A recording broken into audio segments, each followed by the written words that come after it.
Hi students, आज हम लोग शुरू करने जा रहे हैं एक ऐसा टॉपिक जो आपको नहीं पसंद है। क्यों पता है? थियरी है, लेकिन अगर 100 मार्क्स के लिए मेहनत करना है तो एक एक मार्क की तैयारी करनी पड़ेगी। तो इसमें से एक एक मार्क्स का आ सकता है जिसके लिए हम मेहनत करेंगे।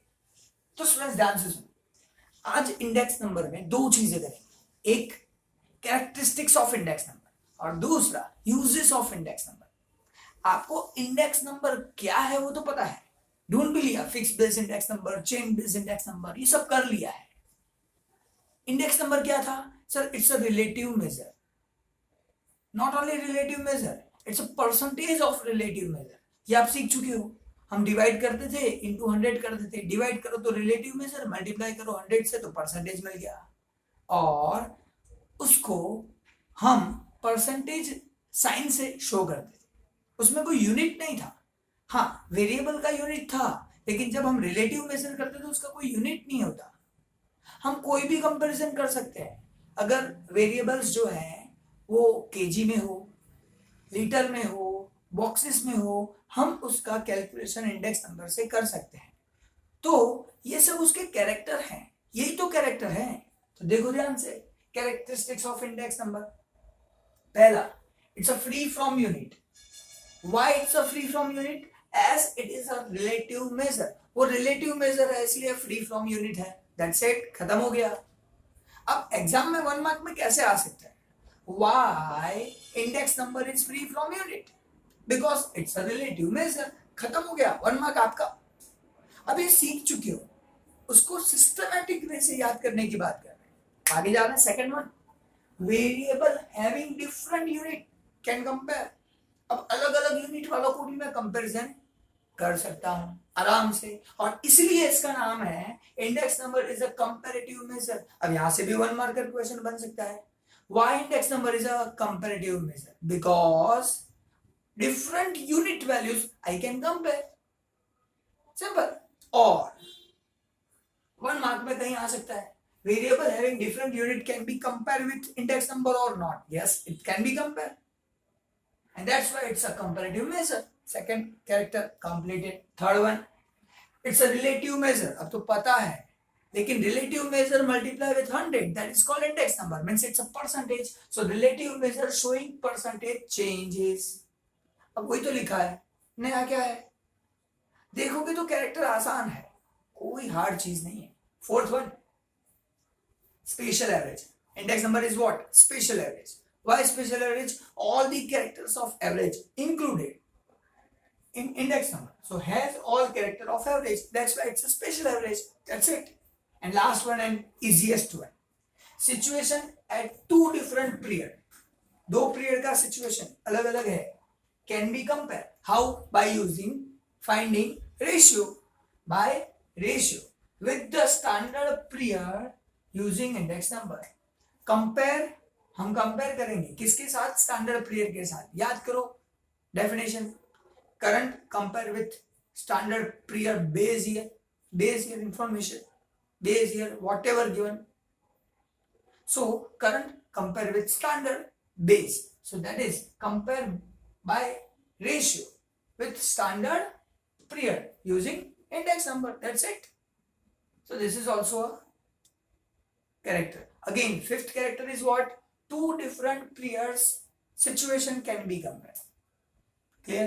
So these are the 5 characteristics of index number. That's it, completed. Going ahead, next topic is uses of index number. अब आप ध्यान से सुन लो, सिंपल बात। इंडेक्स नंबर ढूंढते थे तो क्या करते थे? Suppose index number is 110, we are deducting 100, answer is 10. So 10 is what? Increase, 10% increase. Suppose answer is 95%, minus 100, minus 5. So minus 5 is what? Decrease in variable. अब जो भी वेरिएबल हो वो पता चलता है, इंक्रीज या डिक्रीज के बारे में पता चलता है। इंडेक्स नंबर से पता क्या चलेगा? इंक्रीज हुआ कि डिक्रीज हुआ, कितना परसेंट इंक्रीज हुआ, कितना परसेंट डिक्रीज हुआ, इसके अलावा तो कोई पता चलने वाला नहीं है। अब यूज की बात आ रही है, तो स्टूडेंट्स यूज तो बाद में करेंगे, पहले हमारा टारगेट फिक्स करेंगे। क्यों यूज करना है, किसके लिए यूज करना है, सपोज मुझे जानना है सैलरी में इंक्रीज हुआ कि डिक्रीज हुआ, तो सैलरी को कंपेयर करो, इंडेक्स नंबर फाइंड कर लो, पता चल जाएगा। हमको जानना है मार्केट में महंगाई कितनी बढ़ी, महंगाई कितनी बढ़ी, अगर ये देखना है तो जो रेट चल रहे हैं मार्केट में उसका इंडेक्स नंबर फाइंड कर लो, पता चल जाएगा महंगाई कितनी बढ़ी। बोलते ना बहुत महंगा हो गया, बहुत महंगा हो गया, तो कैसे पता चलता है? इंडेक्स नंबर ढूंढ लो, पता चल गया कितना महंगा हो गया। आपका लिविंग स्टैंडर्ड देख लो, एजुकेशन लेवल देख लो, पहले क्या था आज क्या है, कंपेयर करना है, ढूंढ लो उसका।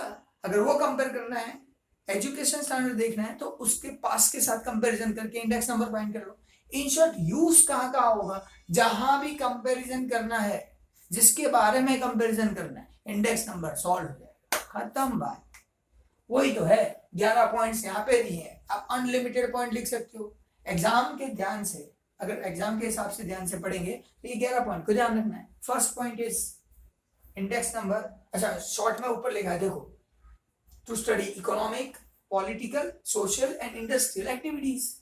ये एक्टिविटीज को स्टडी करने के लिए इसका यूज होता है, एग्जाम्पल के साथ बताया।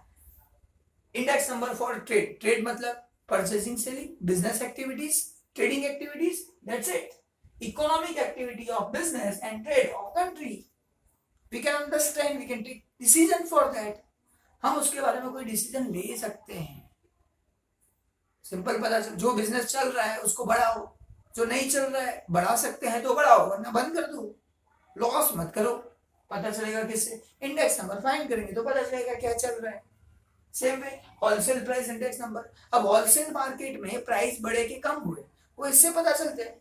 अब आरबीआई क्या करती है, उसी को तो ध्यान रखती है, तो RBI takes necessary steps to control inflation. Inflation rate find करने का काम है वो होलसेल प्राइस इंडेक्स नंबर से होता है। अगर आपको होलसेल प्राइस इंडेक्स नंबर दिया है तो आपको बोलेंगे find index number, find inflation rate, तो इन्फ्लेशन रेट वो होलसेल प्राइस से मिलेगा, ये आपको पता होना चाहिए। 1 marker question can be asked. और ऐसा भी पूछते हैं आरबीआई कौन सा इंडेक्स नंबर यूज करती है कंट्रोल करने के लिए inflation, wholesale price index number. ये सब क्वेश्चन के आंसर लिखने पड़ेंगे, इसलिए ध्यान देना। क्यों, 100 का टारगेट है ना भाई। Third one, cost of living, living का मतलब जीने के लिए, कॉस्ट ऑफ लिविंग इंडेक्स, तो जीने का इंडेक्स अगर हमारे को हमको फाइंड करना है तो क्या होगा, वो क्यों फाइंड करते हैं सर जी, पता चले कि जी सकते हैं कि नहीं। तो जीने में क्या आता है, परचेजिंग पावर ऑफ मनी, जो पैसा है आपके पास, जो पैसा है उसका पावर कितना है, क्या परचेज कर सकते हो क्या नहीं। Purchasing power of money can be find by cost of living index number. Salary कितना देना है, डियरनेस अलाउंसेस गवर्नमेंट कितना देगी, बोनस कितना देगी, to calculate real wages. Real wages, अब ध्यान से सुन लो स्टूडेंट्स, दो चीजें हैं, ये रियल वेजेस कैलकुलेशन और परचेजिंग पावर कैलकुलेशन, ये दो ऐसा है जो आपको सम कैलकुलेट करना पड़ेगा। 2 मार्क में आएगा या 1 मार्क में आएगा।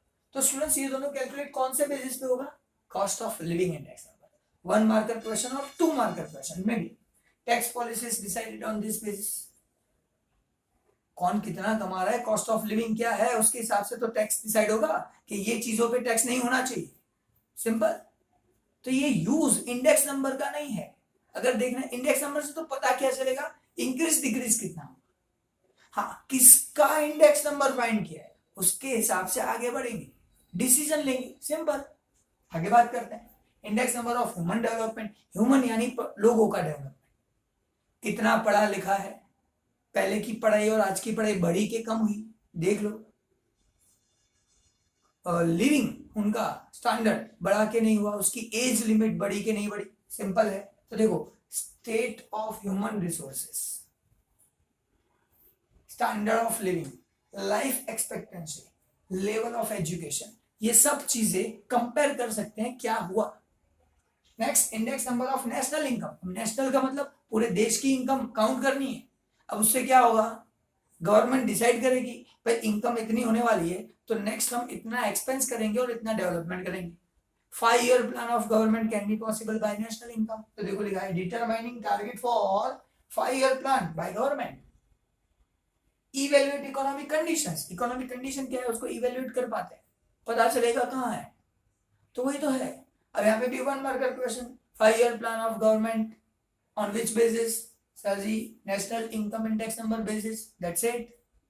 इसमें 1 मार्क में आ सकता है, बड़ा कहाँ आएगा भाई? 1 और 2 मार्क, बस खत्म। नेक्स्ट बात करेंगे index number of industrial production. अब इंडस्ट्रियल प्रोडक्शन कितना हो रहा है उसका इंडेक्स नंबर फाइंड करो। अब उससे क्या पता चलेगा? सर बिजनेस कितना हुआ? तो देखो, helpful to increase the rate of development of country, country का डेवलपमेंट जो रेट है वो इंक्रीज कैसे होगा उसके बारे में आइडिया आएगा। Planning industrial and trading activities, industry और ट्रेडिंग एक्टिविटी जो है उसका प्लानिंग कर पाएंगे। कैसे करना है? किससे? इंडस्ट्रियल प्रोडक्शन इंडेक्स नंबर से। Same way index number of agriculture production. अब एग्रीकल्चर को गवर्नमेंट से क्या लेना देना? सर जी गवर्नमेंट सपोर्टिंग प्राइस डिसाइड करती है, यानी जो गवर्नमेंट सपोर्ट करती है, minimum price will be provided by government if not sold in the market. अगर मार्केट में चीज नहीं बिकी तो मिनिमम अमाउंट गवर्नमेंट देगी। तो जो to give proper support price to farmers, farmer को सपोर्ट देने के लिए ये इंडेक्स नंबर ध्यान में लिया जाता है। Index number of import export, import export. अब इंपोर्ट करोगे तो पैसा देना पड़ेगा, फॉरेन एक्सचेंज पेमेंट करना पड़ेगा। एक्सपोर्ट करोगे तो फॉरेन एक्सचेंज रिसीव्ड होगा। अब समझने की बात यह है कि अगर ये करना है तो प्लानिंग क्या होगा इस इंडेक्स नंबर से? कितनी रिक्वायरमेंट होगी फॉरेन एक्सचेंज की? इंपोर्ट एक्सपोर्ट प्लानिंग कर सकते हो। Exchange rate can be decided, foreign exchange requirement can be decided, excise rates decided. Excise duty लगता है तो वो एक्साइज ड्यूटी कितना रखना है वो सब ये इंपोर्ट एक्सपोर्ट इंडेक्स नंबर से पता चलेगा। प्लान कर पाएंगे। देखो इससे ये इंडेक्स नंबर से पता क्या चलेगा कितना बढ़ा कितना कम हुआ, फ्यूचर में क्या हो सकता है उसके बारे में सोचो और पॉलिसी बनाओ। ये काम है ये काम है हमारा, इंडेक्स नंबर का नहीं है। इंडेक्स नंबर सिर्फ शो करता है, लेकिन उसके बारे में इंडेक्स नंबर ढूंढ के हम प्लान कर पाते हैं, इसलिए इसका यूजेस है। Index number for employment. अब एम्प्लॉयमेंट का मतलब कितनी एम्प्लॉयमेंट है कितनी नहीं है, तो प्लान कर सकते हैं। Employment index number, unemployment index number, clear picture can be find. So employment unemployment picture is clear by this index number. Index number of capital investment. Capital invest करना है, कौन से सेक्टर में इन्वेस्ट करे भाई? शेयर्स में करे, debenture में करे कि गवर्नमेंट सिक्योरिटी में करे? जो इंडेक्स नंबर बेस्ट रिटर्न देगा उसमें लोग करेंगे। So change in stock, shares, debentures, government securities can be known by this index number. Simple. And last one, index number of raw material. अब जो रॉ मटेरियल है उसका इंडेक्स नंबर फाइंड करना है। तो मार्केट में रॉ मटेरियल कितना available है? अवेलेबल है तो प्रोडक्शन चालू रखो। फ्यूचर में प्रोडक्शन बढ़ेगा कि कम होगा ये सब डिसीजन ले सकते हैं, या बिजनेस बंद कर दो। रॉ मटेरियल के ऊपर ही तो डिपेंड है। So guidance to traders, businessman, economist for policies of production and sale. Production और सेल का जो प्लानिंग करना है ना वो इससे पॉसिबल है। तो स्टूडेंट इन शॉर्ट अगर बताऊं तो ये दोनों में है क्या? कैरेक्टरिस्टिक्स मतलब जो डेफिनेशन बताया उसके हिसाब से क्या क्या है। जैसे वो रिलेटिव मेजर है, वो रिलेटिव मेजर का परसेंटेज है, वो रिलेटिव मेजर होने की वजह से यूनिट फ्री है, वो दो टाइम पीरियड का कंपैरिजन करता है। अलग अलग यूनिट मेजरमेंट हो तो भी उसका कंपैरिजन हो सकता है, इसलिए वो कंपैरेटिव मेजर है। And uses of index number, use क्या है? इंक्रीज डिक्रीज पता चलता है। जो एरिया का इंक्रीज डिक्रीज पता चलेगा वो एरिया में हम लोग डेवलपमेंट कर सकते हैं, उसके पॉलिसी का डिसीजन ले सकते हैं, दैट्स इट। इसके अलावा ये दोनों में कुछ नहीं है। 1 मार्क 2 मार्क 3 मार्क के लिए मेहनत करना। मिलते हैं नेक्स्ट लेक्चर में नए टॉपिक के साथ।